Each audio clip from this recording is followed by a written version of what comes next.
ہمارے بزرگوں نے فرمایا کہ گناہوں کی 3 تاثیر تو پکی ہیں۔ قلت الرزق، اللہ تعالیٰ رزق کو تنگ کر دیتے ہیں۔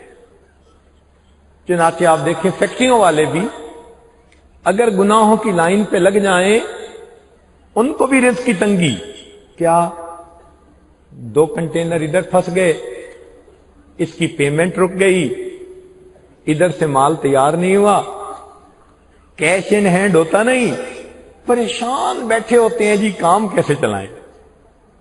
اب ویسے کروڑوں پتی مگر پریشان کہ جی بنے گا کیا؟ تو اللہ تعالیٰ دے کر بھی بندے کو ٹائٹ کر دیتے ہیں، اور کبھی کبھی تاثیر الرزق، رزق کے حصول میں اللہ مشکل کر دیتے ہیں۔ حضرت پتہ نہیں ڈیل ہوتے ہوتے رہ جاتی ہے، یہ جو ہوتے ہوتے رہ جاتی ہے نا یہ کسی کی وجہ سے ہے، مگر عاملین کے پاس جاؤ تو وہ تو کہہ دیتے ہیں جی کسی نے کچھ کر دیا ہے۔ اللہ ان عاملین سے بچائے۔ ہمارے حضرت فرمایا کرتے تھے عامل نہ بننا کامل بننا۔ تو ان بیچاروں کو تو پتہ ہی ہوتا ہے کہ ہم اس لائن پہ لگا دیں گے تو ان کے ذہن میں سٹوری تو پہلے سے ہی ہوگی، ہاں پھپھو نے کچھ کر دیا، ہاں میری نند نے کچھ کر دیا، چچا نے کچھ کر دیا۔ الٹا ایمان خراب ہوتا ہے، قطع رحمی کے مرتکب ہو جاتے ہیں لوگ۔ تو کسی نے کچھ نہیں کیا، ہمارے اپنے گناہوں کی وجہ سے اللہ نے ہمارے رزق کو تنگ کیا ہوا ہے۔ وہ جی لگتا ہے کسی نے کاروبار باندھ دیا ہے، کسی کو چھوٹا خدا کیوں مانتے ہو؟ کاروبار اللہ نے چلانا ہے اور کاروبار اللہ نے روکنا ہے۔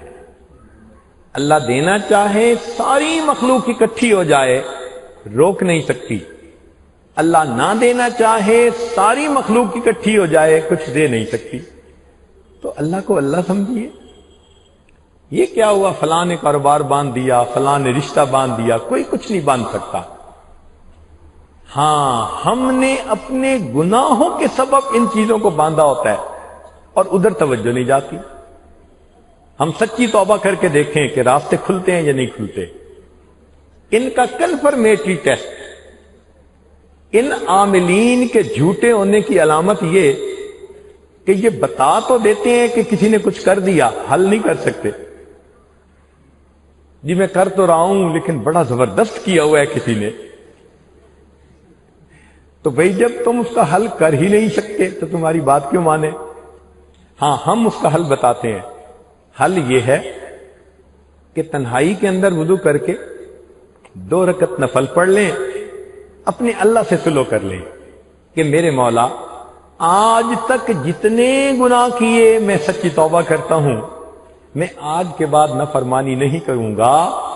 آپ اپنے اللہ سے سلو کریں گے، اللہ آپ کے لیے بند دروازوں کو کھولتے چلے جائیں گے۔